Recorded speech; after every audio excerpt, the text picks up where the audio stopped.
Bonjour, bonsoir à vous tous et merci d'être avec nous dans Le Monde en 7 ce samedi 18 juin 2022. On revient sur les sujets marquants de l'actualité pour refaire le débat et on va parler de trois sujets comme toujours. Ce soir, nous allons évoquer la guerre entre la République démocratique du Congo et le Rwanda, une guerre de trop.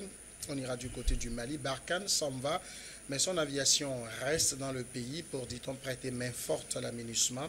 Et puis, en deuxième partie, le Togo va nous intéresser. Nous allons évoquer cette nouvelle incursion djihadiste dans la région des Savanes. Et autour du plateau, pour en parler, je reçois ce soir Chris Ega. Il est directeur de publication de Express Info. Bonsoir Chris. Bonsoir mon cher ami, bonsoir Tampa Express. Ça fait un bon moment et je suis heureux d'être parmi vous ce soir et je profite de l'occasion pour dire bien des choses à tous les téléspectatrices et à tous les téléspectateurs et bien des choses aux gens de la diaspora togolaise. Et merci d'avoir accepté l'invitation. Face à vous, donc, appelez-le désormais docteur Francisco Napokura. Bonsoir. Bonsoir Samuel, bonsoir à Chris Ega, bonsoir à tous les téléspectateurs et téléspectatrices de la New World TV. Ça fait un petit moment, peut-être, non seulement peut-être 2 semaines, parce que j'étais là. Et donc, coucou à nos amis de la diaspora qui nous suivent beaucoup depuis les États-Unis, en Suisse, et dans les Amériques. Donc, coucou à tout le monde. Merci, vous êtes le directeur de publication de Tampa Express. On va commencer donc notre premier sujet. On s'intéresse à ce conflit entre le Rwanda et la République démocratique du Congo. On le sait, l'Est de la RDC fait face à des conflits armés depuis plusieurs années. Les groupes armés sillonnent cette région. Eh bien, aujourd'hui, la République démocratique du Congo accuse Kigali, le Rwanda, d'entretenir ces groupes armés pour déstabiliser le pays. La tension est très vive entre les deux pays. Il y a eu au moins le rappel d'ambassadeurs et d'autres mesures qui ont été prises. Aujourd'hui, on le sait, Chris Ega, c'est une situation sécuritaire très difficile que vit la République démocratique du Congo, surtout dans sa partie Est depuis plusieurs années. Beaucoup de voix parlaient du rôle assez trouble que joue le Rwanda. Aujourd'hui, quand la RDC accuse nommément le Rwanda de soutenir des groupes armés, vous pensez que la RDC a raison de porter ces accusations? Je voudrais dire qu'il s'agit d'un vieux débat. Et pour tous ceux qui s'intéressent au sujet, il s'agit d'un vieux débat parce que, je dois dire même depuis la mort de Mobutu, depuis le départ du pouvoir de Mobutu, on a su que quelque chose a changé en RDC. Ce n'est pas seulement le nom, mais c'est aussi un changement structurel parce que beaucoup de choses ont changé depuis. On a de cesse d'assister à ces gens de scène. D'abord, le Rwanda, on l'a dit, est un pays qui a voulu grandir et qui a eu un président comme l'actuel président. Non, je parle du Rwanda. Paul Kagame, on a beau le féliciter comme quelqu'un qui a pu faire des réformes qui ont abouti à une avancée, une émergence économique du Rwanda, mais vous savez très bien que sur le plan des droits de l'homme, sur le plan même de la jouissance politique en ce qui concerne la société, en ce qui concerne ses relations avec les pays limitrophes, il n'a pas avancé en la matière.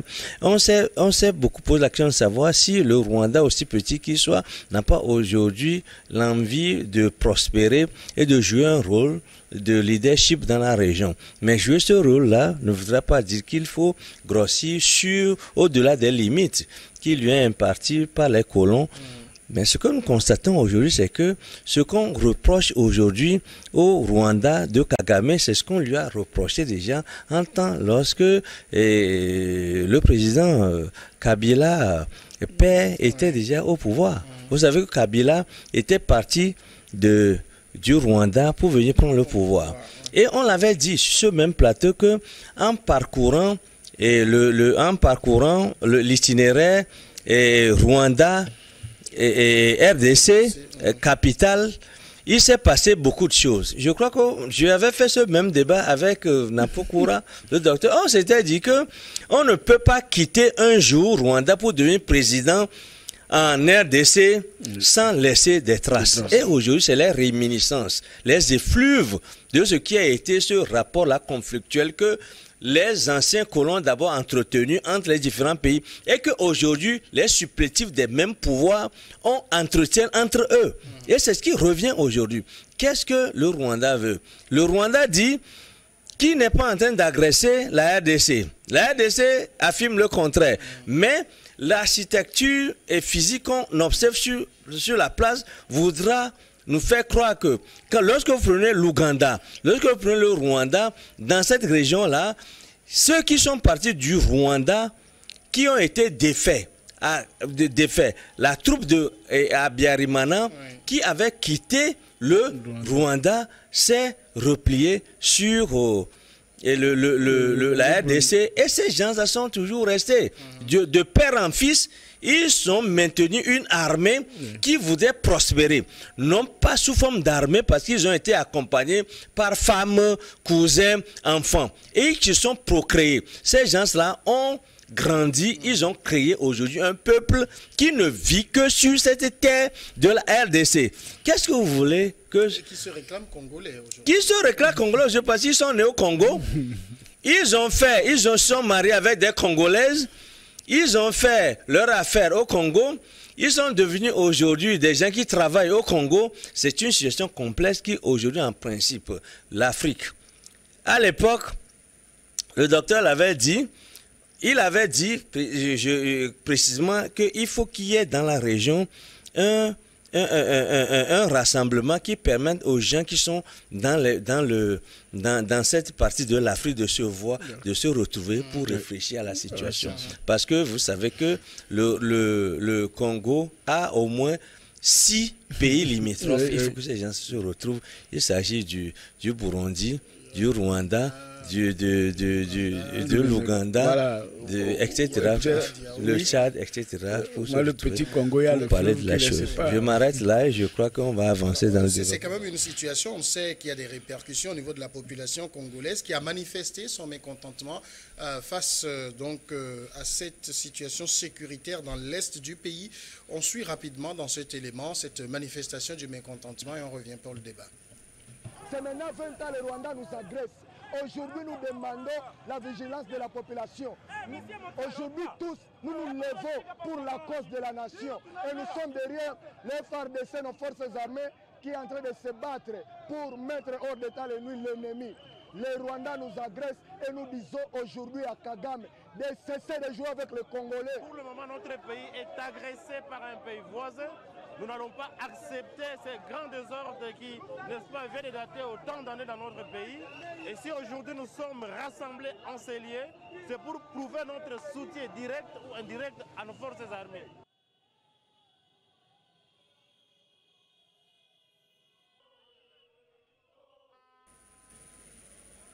Alors Francis Napokura, vous avez entendu donc dans la foule, le Rwanda nous agresse, c'est donc le sentiment dominant aujourd'hui du côté du Rwanda. Mais on écoutait Chris qui a rappelé un peu l'histoire. Quand Kabila père est venu du Rwanda, il y a eu des promesses qui ont été faites. Pour Kigali, c'est de droit, mais la RDC considère cela comme une agression. Oui, en fait, félicitons d'abord le peuple de la RDC. Et qui finit par comprendre, et aussi peut-être le président Kabila, qui dit que vraiment maintenant il faut ouvrir le débat et que tout le monde sache ce qui est en train de se passer.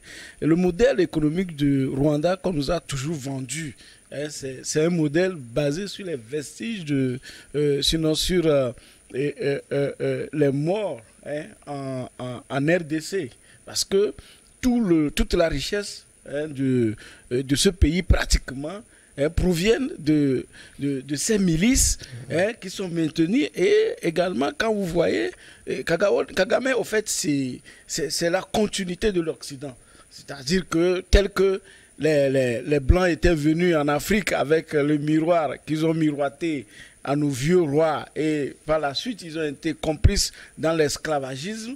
C'est pratiquement la même chose qui est entretenue ici avec des armes Et ces gens ont la main mise pratiquement sur une grande partie du pays, de la RDC, où l'État central n'a pas accès. D'accord? Et tout le monde y vient, et pour puiser la richesse, et tout ce qui sort là-bas de façon frauduleuse est revendu par d'autres circuits dans les milieux que vous connaissez. Donc aujourd'hui, la RDC, les autorités de la RDC, poussées par leur population surtout, parce que là, on ne peut pas se le permettre sans l'appui de la population, poussée par la population qui est exacerbée par ces conflits, malgré la présence de la plus grande chose, comment l'appelle-t-on, le plus gros contingent de l'ONU, même le plus vieux même d'ailleurs, voilà, et qui n'arrive pas à sécuriser, sinon à mettre fin à cette occupation qui n'a que trop duré. Aujourd'hui, c'est l'éveil, le réveil de la République démocratique du Congo, des populations qui l'ont démontré à travers des manifestations. Maintenant, ils appellent nommément que c'est le Rwanda, c'est Paul Kagame qui est, n'est-ce pas, à la base de leur malheur et qui, disons, ces pays qui financent l'Occident par le truchement du Rwanda, certainement, qui appuie ses forces et également les forces de l'ONU qui sont là pour observer, qui aident à occuper, d'accord, une partie de votre territoire, soi-disant, qui n'ont pas les mandats pour tirer. Alors que quand vous voyez au finish qu'ils sont là, ils donnent la possibilité à l'ennemi d'occuper le terrain et pendant des années. Et c'est les ressources qui sont pillées. Donc aujourd'hui, c'est le divorce total parce que on voit que Tshisekedi, de plus en plus, on dirait qu'il est en train de se tourner vers les forces russes comme ce que nous avons vu dans d'autres pays. Parce que ça aussi, c'est en train de rentrer dans la cadence parce qu'à un moment donné, ils ont compris que l'Occident, avec les forces onusiennes, les États-Unis, ne peuvent plus assurer leur sécurité et faire taire les armes et que finisse, n'est-ce pas, cette agression, comme je dis, qui n'a fait que trop durer. Alors, les groupes armés qui sévissent dans la partie est de la RDC, si on commence par les énumérer maintenant, il y en a énormément. Est-ce qu'il faut simplement dire que pour le Rwanda, il y a nécessité de déstabiliser cette partie pour mieux profiter? Est-ce qu'il n'y a pas d'accord qui lie les deux pays parce que le Rwanda a aidé Kabila à prendre le pouvoir, où les choses peuvent se faire normalement? Non, mais c'est-à-dire, à partir de l'histoire, nous avons quand même, de Kabila père, nous avons quand même avancé un peu. C'est que ce n'est plus la même réalité géopolitique aujourd'hui. Vous devez constater quand même que la RDC aujourd'hui avec Tshisekedi a fait un certain deal avec Kabila fils, et ce deal-là, tout le monde le sait aujourd'hui que ça ne marche pas. Mais Tshisekedi aujourd'hui avec la géopolitique qui prévaut dans la région, pas seulement dans cette région, mais aussi dans la région centrale, en général, c'est que les gens sont les présidents sont en train de diversifier les partenaires. Surtout en matière sécurité et en matière économique. Vous allez constater que dans les mois, dans les années qui suivent, cela va aider sinon à bouleverser l'échiquier politique autant politique et économique dans toutes les régions de l'Afrique. Il faut que ceux qui sont des nationalistes, c'est des patriotes qui veulent, des présidents, je veux dire, qui veulent voir l'Afrique avancer, qui veulent voir l'Afrique faire la rupture avec une certaine histoire, avec une certaine hégémonie de l'Occident, se tiennent bon parce que ils doivent se faire fort pour affronter les nouvelles réalités que nous constatons aujourd'hui. Lorsque vous prenez la France qui ne voudrait pas voir la Russie en Afrique, et la France l'a bien dit. Nous allons parler tout à l'heure du fait que la France maintient par exemple la force aérienne au Mali, mais c'est désengagé en ce qui concerne les forces terrestres.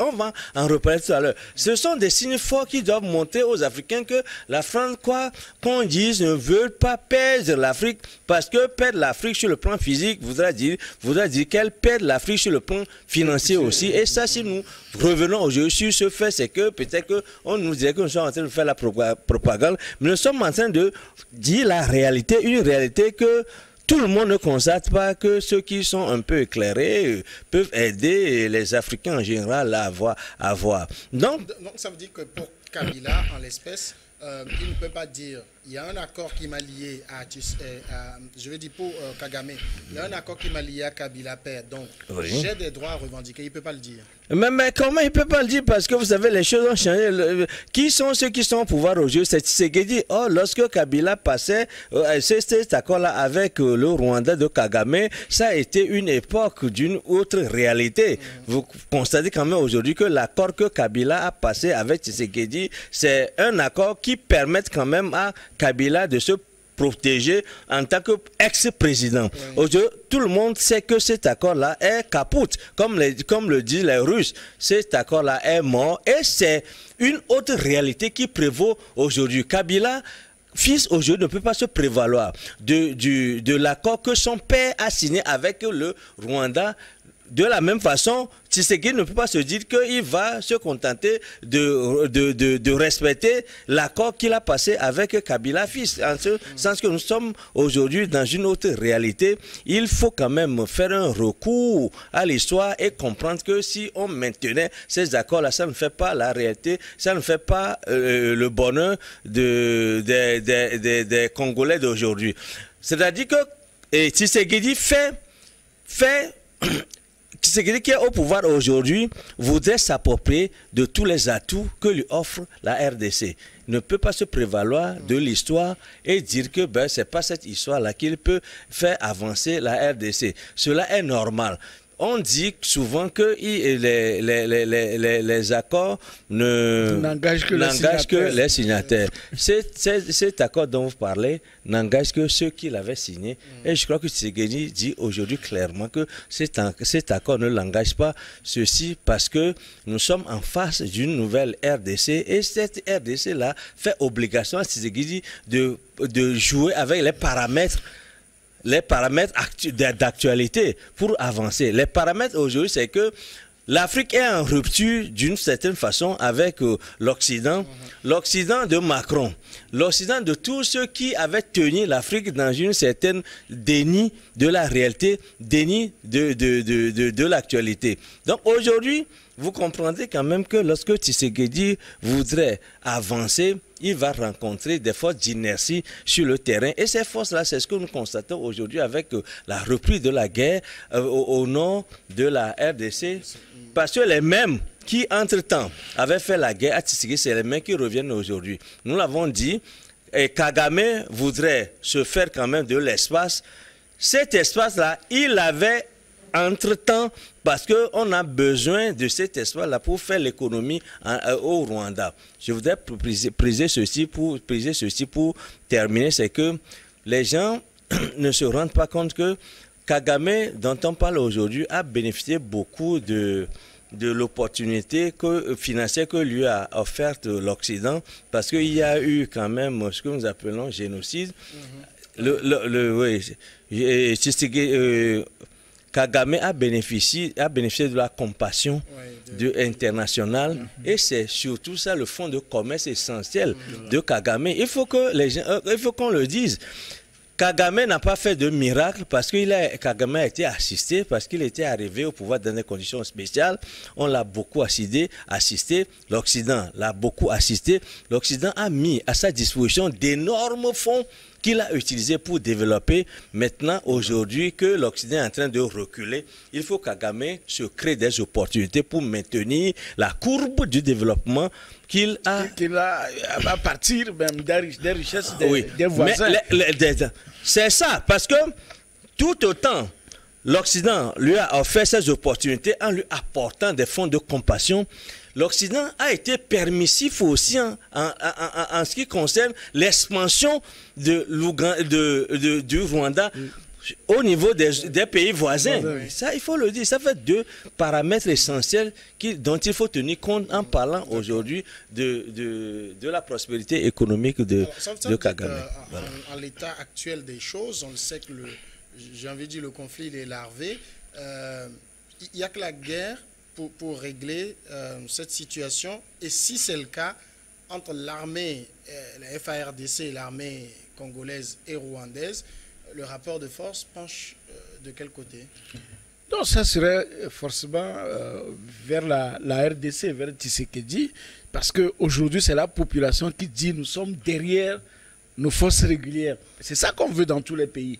Lorsque la population est derrière les forces régulières, non seulement elle constitue une armée de réserve, hein, elle va participer, n'est-ce pas, à l'effort de guerre dans toutes ces dimensions. Et donc, mais il ne faut pas perdre de vue que si Tshisekedi, c'est-à-dire le pouvoir central, contrôle tout le pays, ça veut dire que tous ceux qui viennent piller la RDC en finançant le Rwanda, ils vont perdre quelque chose. Donc, ils ne vont pas baisser également les bras de leur côté. Il a dit tout à l'heure, la RDC a bénéficié et le Rwanda a bénéficié de beaucoup de subventions de l'Occident pendant que tout le monde disait que oui, voilà, et il faut copier le Rwanda. La preuve, les pays comme le Togo sont allés chercher des Rwandais qui ont rempli la présidence comme conseillers et même dirigé l'OTR, mais ça n'a rien donné. C'est la preuve qu'au fait, ce n'est pas les hommes qui travaillent. Ils ont eu à bénéficier des formations à l'extérieur. Quand ils sont sortis, la guerre les a fait sortir. Beaucoup ont bénéficié des formations au Canada, partout, ils sont plus, même en tant que tel des Rwandais. Mais on disait que c'est des experts. Oh non, ce n'est pas ça qui travaille, mais c'est plutôt les ressources des pays et voisins.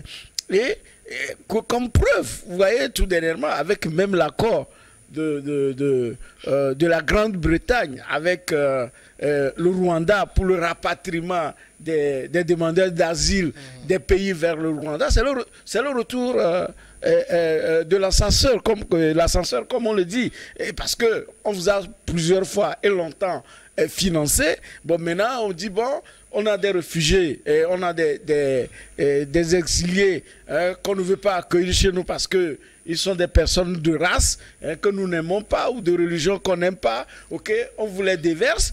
Et puis un Rwanda qui fait, disons, la moitié de la superficie du Togo. Je crois que ça doit faire 23 ou bien 27 kilomètres. Voilà, kilomètres carrés, qui a plus de 13 millions d'habitants, mais qui va accueillir des millions d'exilés des autres pays que la Grande-Bretagne, l'Occident ne peut pas envoyer, par exemple, aux autres pays du Commonwealth, comme la Nouvelle-Zélande et autres, et même vers le Canada qui cherchent de la main-d'œuvre. On ne les déverse pas vers là, mais on les déverse, n'est-ce pas, vers le Rwanda. Et ce Rwanda-là qui est dans les mêmes pratiques comme la Tunisie, l'Algérie, même comme le Togo, où on dit que pays non démocratique, violation des droits de l'homme, le Rwanda en fait plus, mais personne ne le note parce que le Rwanda constitue une protection, sinon une base arrière aujourd'hui de l'Occident, et c'est là qu'ils veulent déverser ceux-là qu'ils ne veulent pas, et on ne sait pas si peut-être demain c'est eux qui vont aller au combat vers la RDC contre la RDC, parce que si quelqu'un qui n'a pas suffisamment de territoire, qui a aussi des problèmes de chômage, parce que au Rwanda également il y a le chômage, tout n'est pas plein emploi, et qui accepte accueillir des millions de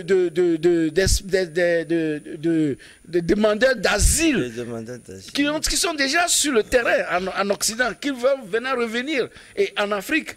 Mais ils vont aller où? C'est peut-être ils seront peut-être les occupants, n'est-ce pas, les futurs occupants des territoires est de la RDC. Mais il faut que ça cesse, que l'Occident sache qu'à un moment donné, les peuples africains ont besoin également des moyens pour construire leur pays. On ne va pas continuer. Aller dans les accords, partenariats gagnant-gagnant avec les pays pour qu'au moins le minimum de ressources puisse tomber dans les caisses de leurs États et que les gens... Quand vous voyez aujourd'hui vous allez dans les centres hospitaliers, quand vous recevez surtout des étudiants étrangers pour des stagiaires dans les centres hospitaliers, ils ne font que pleurer toute la journée. Parce que ce qu'ils voient dans nos hôpitaux, il n'y en a pas dans leur pays. Donc c'est ça, ça veut dire que l'humain en tant que Français, hein, le Français qui n'est pas politique, et l'anglais qui n'est pas politique, et également l'Américain qui n'est pas politique, sans que les Africains souffrent, sauf les dirigeants, d'accord, les dirigeants ou dirigeurs peut-être. C'est eux qui ont les yeux bandés et qui ne veulent pas savoir qu'il y a la misère dans ces pays. Ce que nous pillons pendant des années, un jour ça va se retourner contre nous. Ouais, juste pour contredire mon frère dans un certain sens, c'est que quel est aujourd'hui le rapport de force entre le Rwanda? C'est une question essentielle entre le Rwanda et la RDC, parce que c'est une question essentielle, parce que on a constaté ces derniers temps que la RDC et les populations sont sorties dans la rue pour dire que ben voilà, nous soutenons le gouvernement. Mais il faut dire que ce n'est pas ce soutien-là qui permettra à la RDC de remporter une guerre face au Rwanda. Il faut le dire, il faut être pragmatique pour dire que le Rwanda, pendant des années, s'est armé en prévision justement de cette déstabilisation-là. Et le régime rwandais, le régime Kagame, est arrivé au pouvoir en faisant la guerre. Donc c'est des gens qui sont arrivés au pouvoir par les armes, qui se sont armés et qui ont su trouver la vertu, qui ont apprécié la vertu des armes. Et depuis lors, le Kagame s'est armé face essentiellement au Burundi, face essentiellement en RDC, justement parce que sur ce flanc-là, le Rwandais était faible et pendant des années, ce Rwanda-là s'est armé surtout en tirant bénéfice de la rente que lui apporte son expansion dans ces pays-là comme la RDC et aussi sur cette rente-là que constitue pour lui la compassion internationale qui a apporté beaucoup de fonds parce que la communauté internationale ayant mauvaise conscience a voulu corriger cette conscience-là en apportant des fonds massivement au Rwanda. Mais ce qu'il faut reconnaître à Kagame, c'est qu'il a quand même pu utiliser correctement ce fonds-là, contrairement aux pays africains qui généralement, lorsque ces choses-là leur sont tombées à la main, qui se dépêchent d'apporter, de faire voyager ces fonds-là pour en profiter.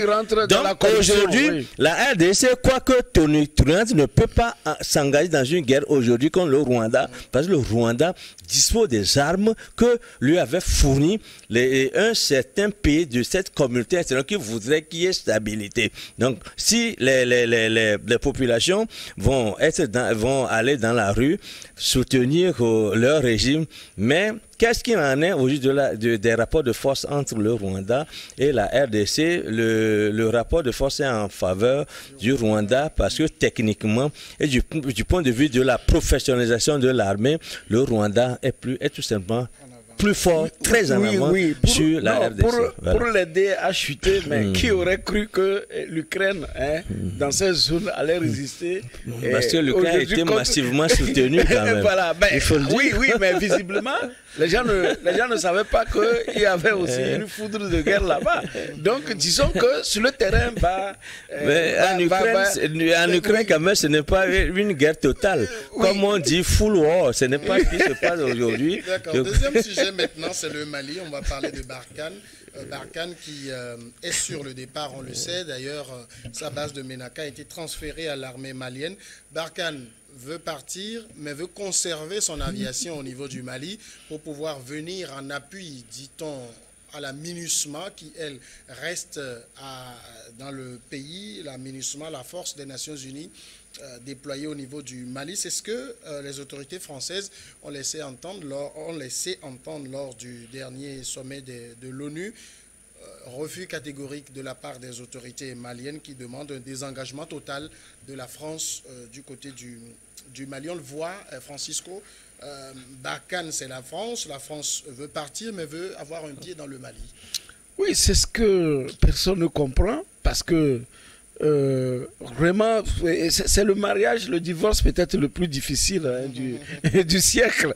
Puisque, en fait, vous-même, vous avez dit que c'est le Mali qui vous a demandé de venir en aide, qui avait fait appel à l'époque à comment il s'appelle, François Hollande, qui était venu avec les forces, et les forces ont pris de l'ampleur avec le temps jusqu'à des bases. Ça devient pratiquement une force d'occupation.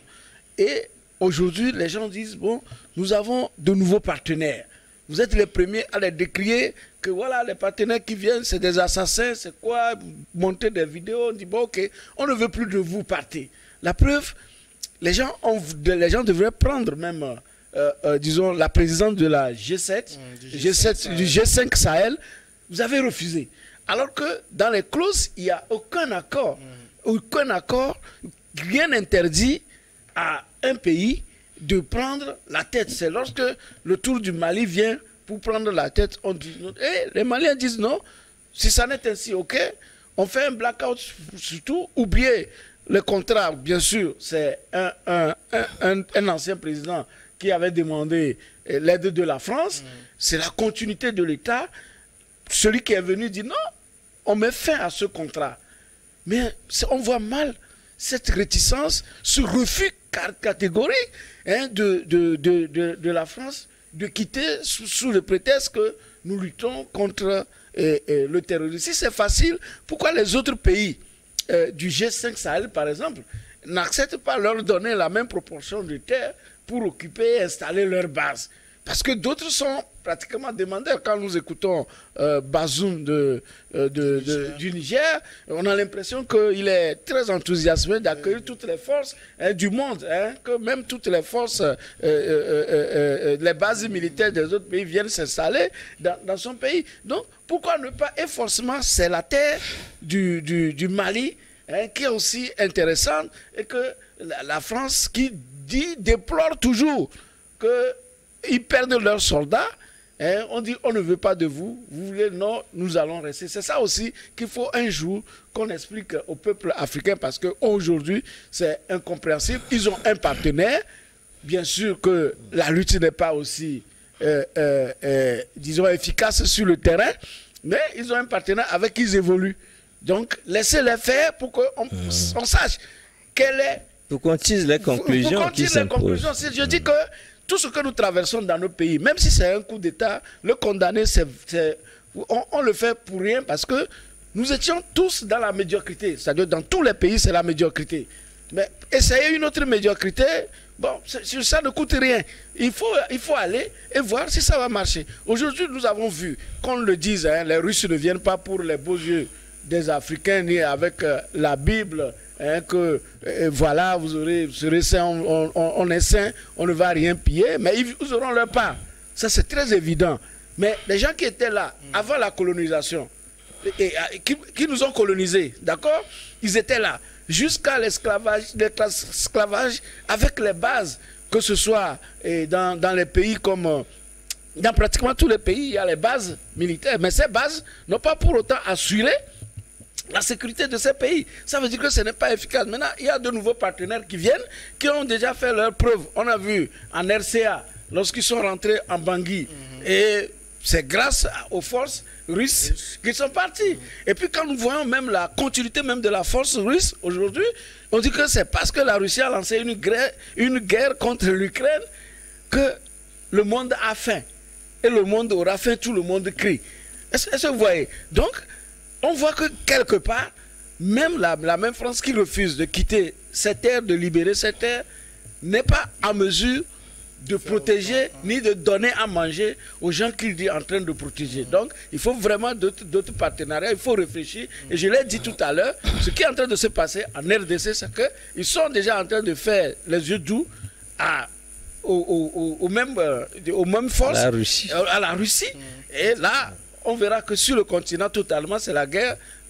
On peut dire que nous sommes déjà dans la 3e guerre mondiale. Alors on est quand même au niveau du Mali dans une lutte contre le terrorisme, et plusieurs fois on l'a rappelé que aucun pays à lui tout seul ne peut gagner cette guerre-là.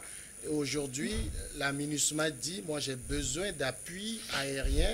On a vu la France se déployer avec des avions et j'en ai besoin. Donc que la France laisse ses avions à disposition de la MINUSMA, est-ce que ça pose un problème? Ça pose un problème, c'est même un paradoxe. Lorsque vous êtes en rupture de banc avec un pays, la France est en rupture de banc avec un pays comme le Mali, il faut que toutes les conséquences soient tirées. Je crois que c'est Jean-Luc Mélenchon qui le dit très bien, que si ce sont les Maliens qui ont demandé à la France de venir pour sécuriser leur territoire, du moment où c'est le même Mali qui leur demande de se retirer, il faut que cette conséquence soit tirée. Parce qu'on on dit oui ou non. Lorsqu'on dit oui, il faut que les conséquences, je vous rappelle quand même la Côte d'Ivoire, que lorsque Laurent Gbagbo était en froid avec la France de Sarkozy. Et qu'est-ce qui s'est passé lorsque en un mois, on a prétendu que les forces de Gbagbo ont attaqué, c'est les avions qui sont allés détruire tout l'armement, les Sukhoi russes qui sont allés détruire, attaquer, c'est les Français qui sont allés attaquer les forces aériennes et qui ont tout détruit. Aujourd'hui, lorsqu'on dit par exemple que l'armée française est restée dans les airs au Mali, qu'est-ce que cela voudra dire du point de vue de l'organisation de la guerre? Cela voudrait dire simplement que les Français, quoi qu'ils sont partis, continue de contrôler l'espace aérien du Mali. Je crois que c'est la première conclusion qu'il faut tirer.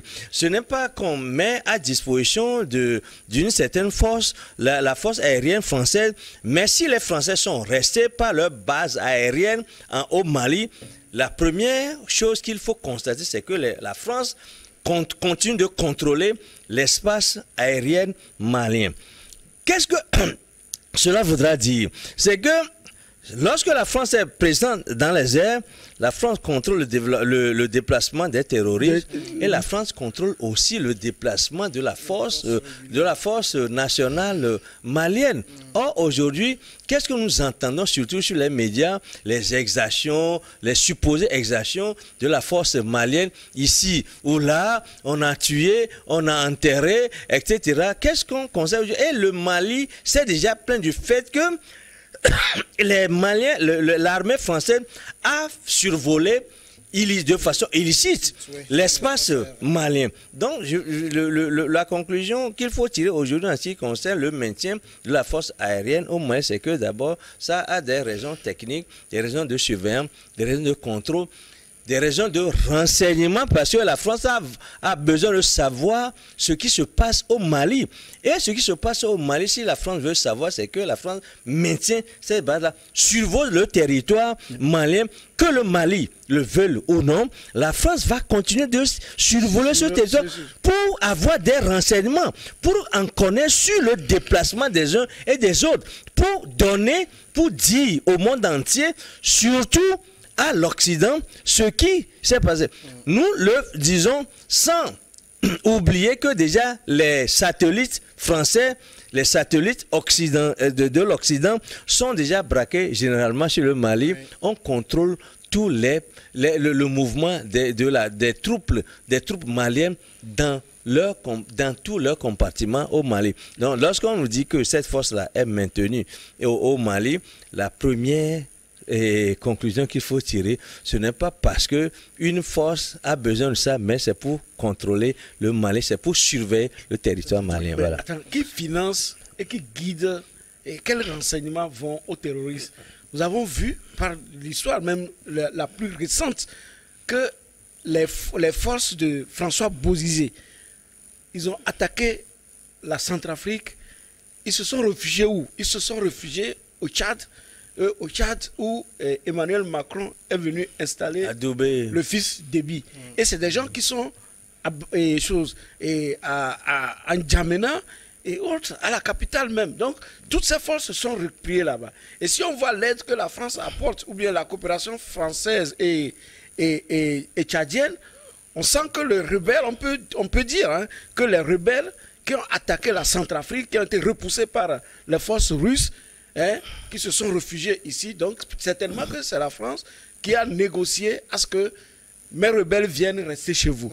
Et si nous prenons le cas du terrorisme en général, et qu'on sait que ceux qui financent le terrorisme, c'est l'Occident. On a vu tout à l'heure le cas du Rwanda et de la RDC. Donc le Rwanda qui est appuyé par l'Occident, hein, et qui, ce désordre, hein, qui est créé au niveau de la RDC le profite. Donc c'est la même chose carrément. On peut caricaturer au niveau du Mali que si ces forces françaises restent pour, disons, prendre les renseignements, ces forces vont les donner sûrement à qui? Aux terroristes, pour savoir comment l'armée,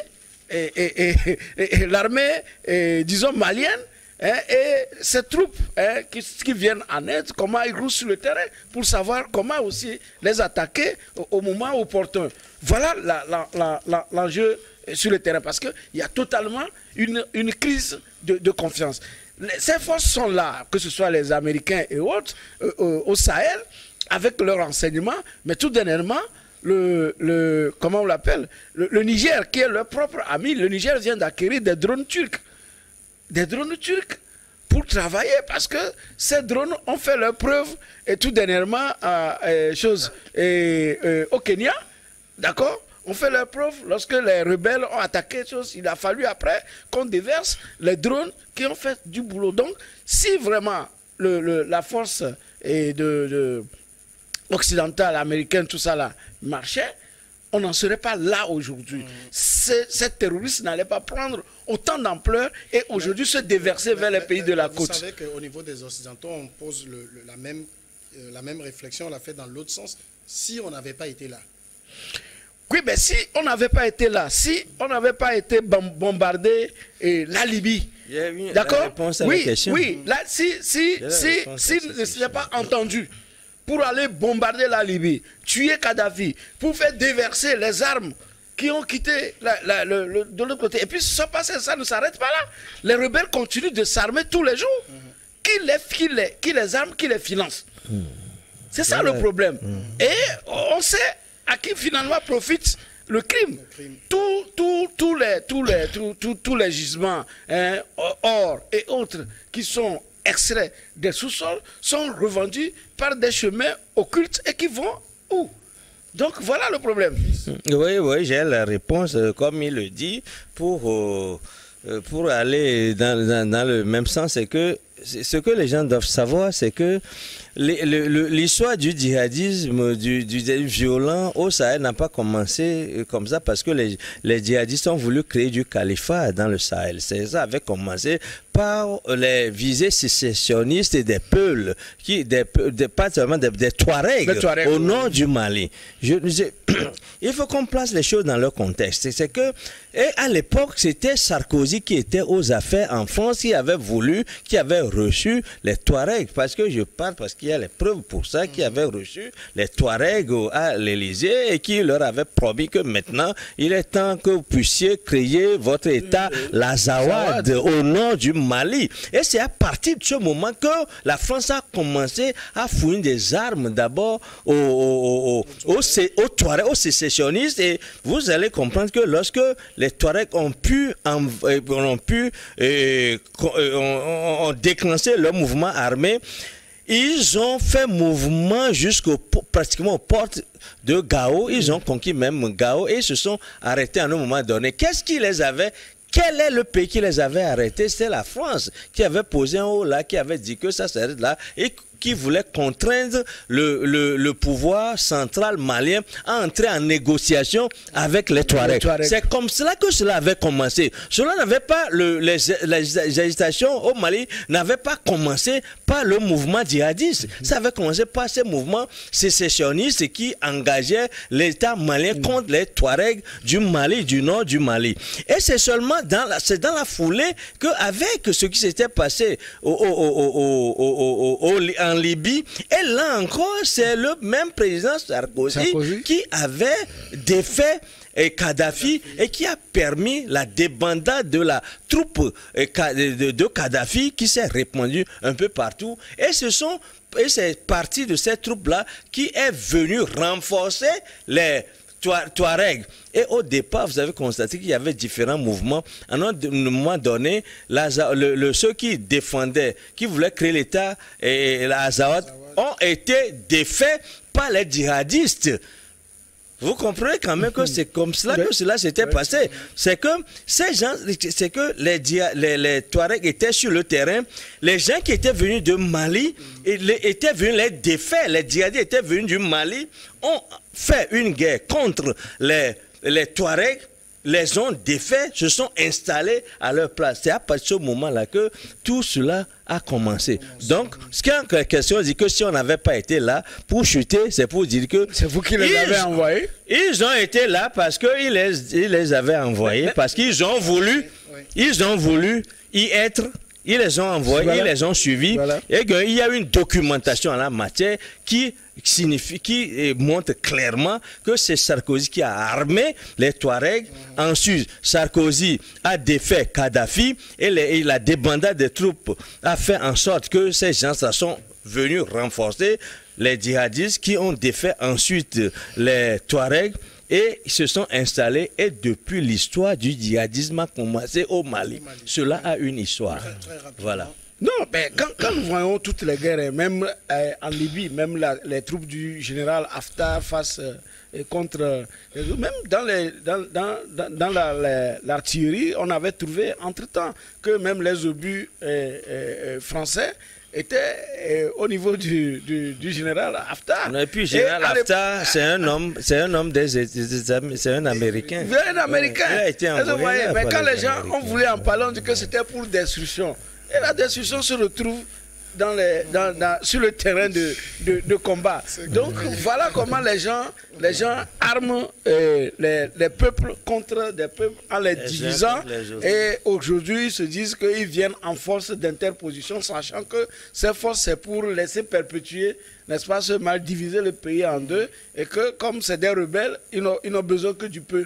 Donc il faut acheter l'or disons, au 10e du prix et continuer de faire les bénéfices. Oui. Voilà, merci, on marque la pause et on revient juste après le journal pour continuer.